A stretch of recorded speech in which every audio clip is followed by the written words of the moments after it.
is a noisy day because I'm running the air conditioner, and that's because it's exceeded 40 degrees outside. It's also at about like 70% humidity. I think it's a little bit higher. Not a fun day to be outside.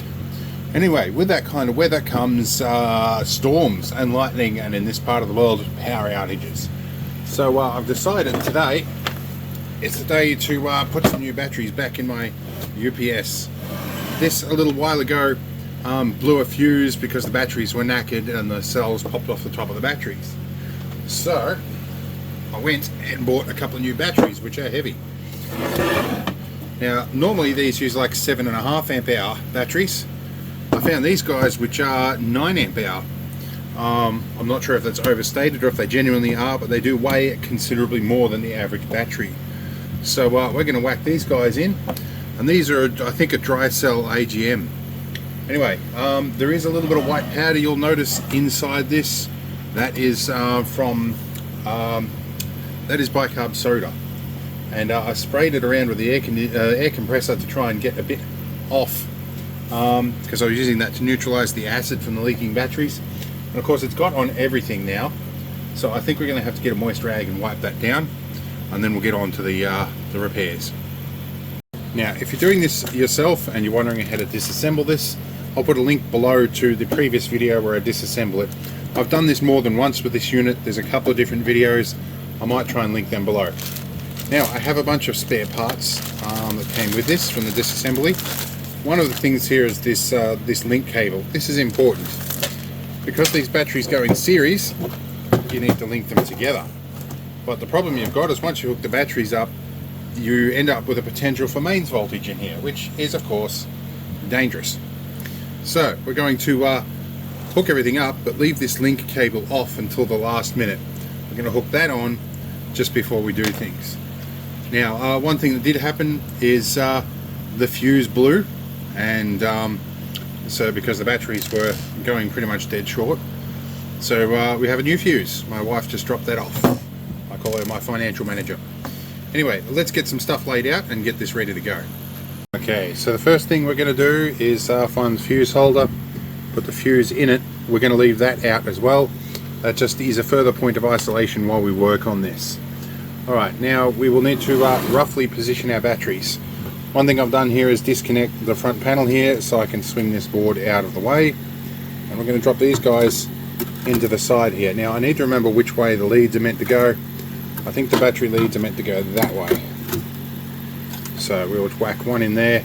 These are a little bit tricky to get in position, but we will put that one down there. Okay, let's flip this whole thing around. Now it's this, at this point, if you're doing this yourself, make sure you've got a very sturdy bench. This is quite a heavy unit.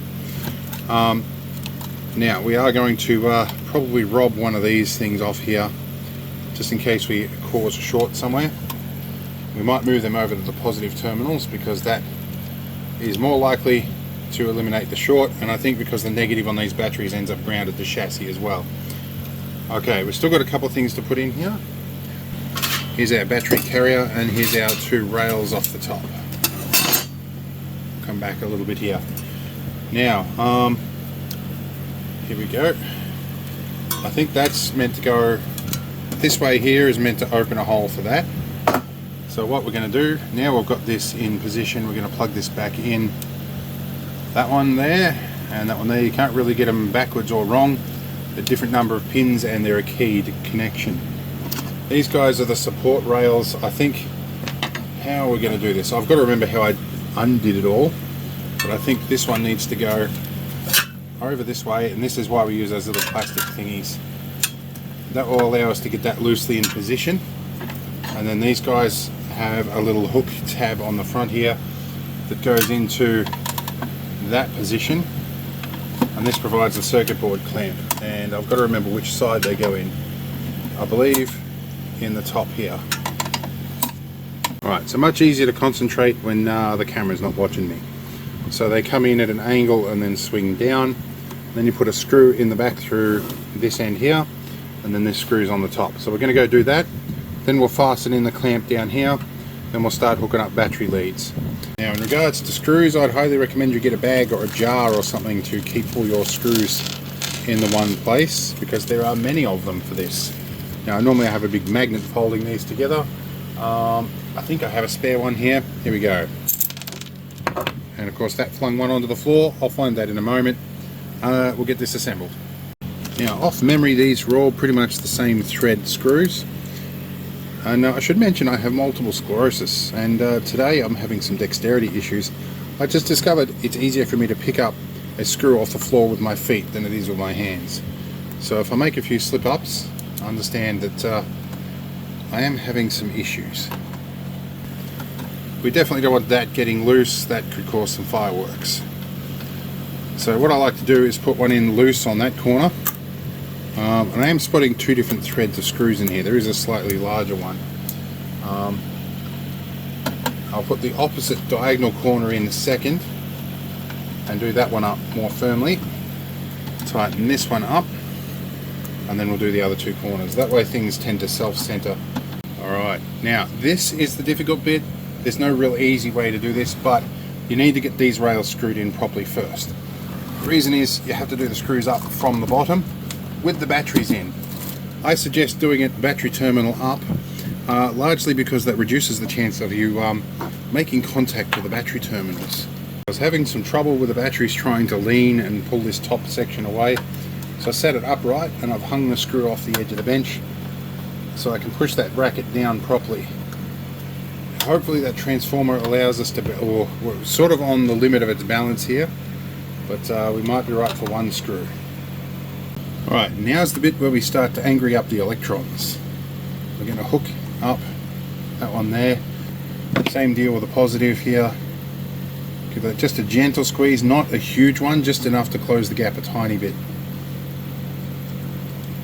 Okay, I'm going to rip this off. I'm going to do that there. Okay, our fuse is still out. We're going to put our fuse where we can see it so that we know 100% sure we don't have a fuse. Okay, let's find our top cover because we're going to want to put that on fairly quickly. Here is our top cover. Okay, now we're going to remove the insulator here. We're going to go to positive on this first. We might give these a little bit of a squeeze too. A bit of a squeeze there.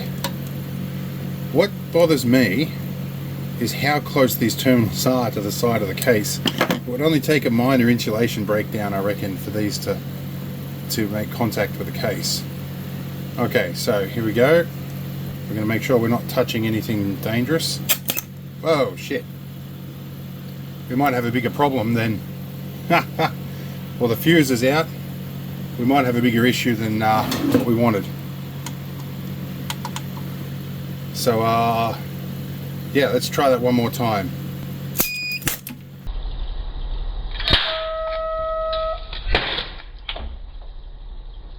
Okay. Nope. Our UPS is definitely buggered. We just blew the guts out of it there. So I was wondering whether this was good or not. We have our answer. It's no longer good.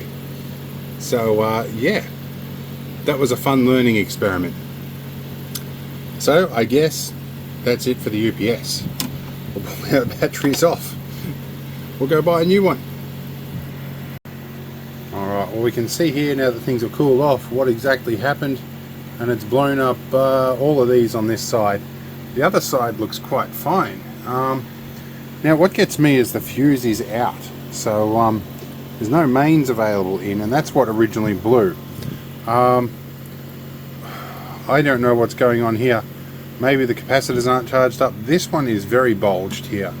That one is about to go. I'm wondering maybe if this got put on backwards. I'm not entirely sure here, although that is the correct way round for that plug, and it's pretty hard to put that one on backwards. It doesn't really fit. So I'm looking for something I may have done wrong, but I don't think there is. I didn't actually disconnect any of this, and it was working in good condition until the batteries died, but maybe it's done some damage at that point when things went crap. I don't know. It could be that we have a short in the transformer maybe, because the transformer was running exceptionally hot when those batteries died, and I think it's been working hard for a long time to charge the batteries up. I guess we can pull the transformer contacts off and see what the deal with that is.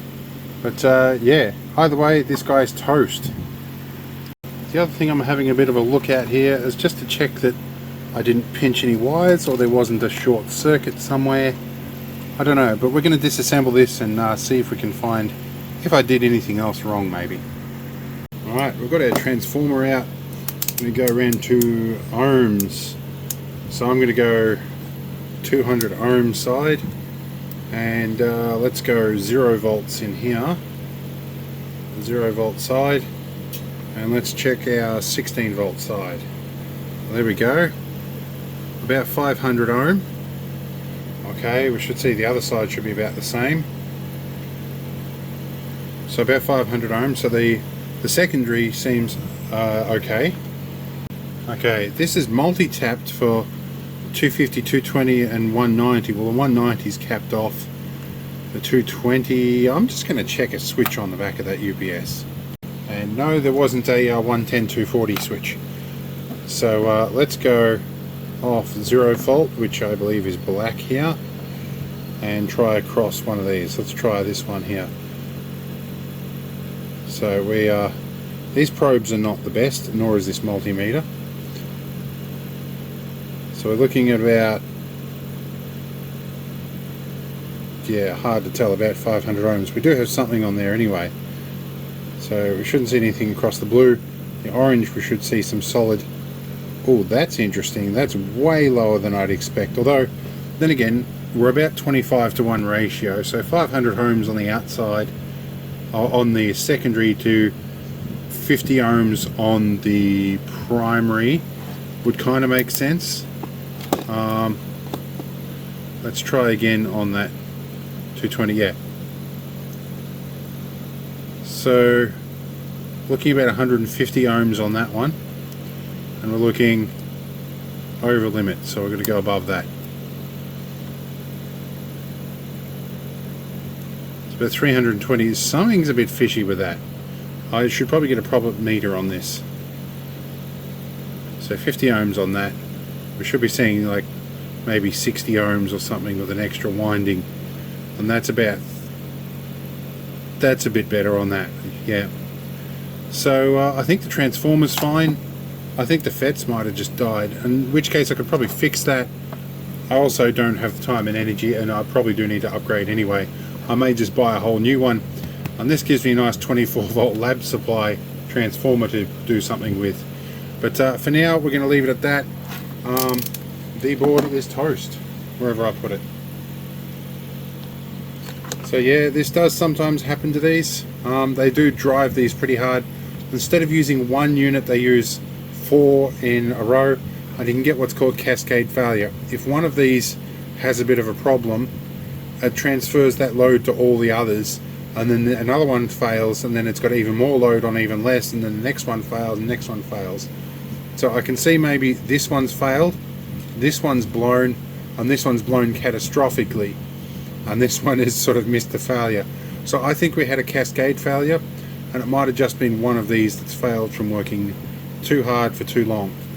And yeah, it happens, and that capacitor may have something to do with it, because this is your bridge rectifier in here, this is your main supply into this. Yeah, it happens, but could be fixable. I don't really care. I see so many of these landing on my lap for nothing. I'll come across another one soon enough. But anyway, I hope it was interesting. We'll see you all in the next one, and hopefully we have a working UPS. See you later.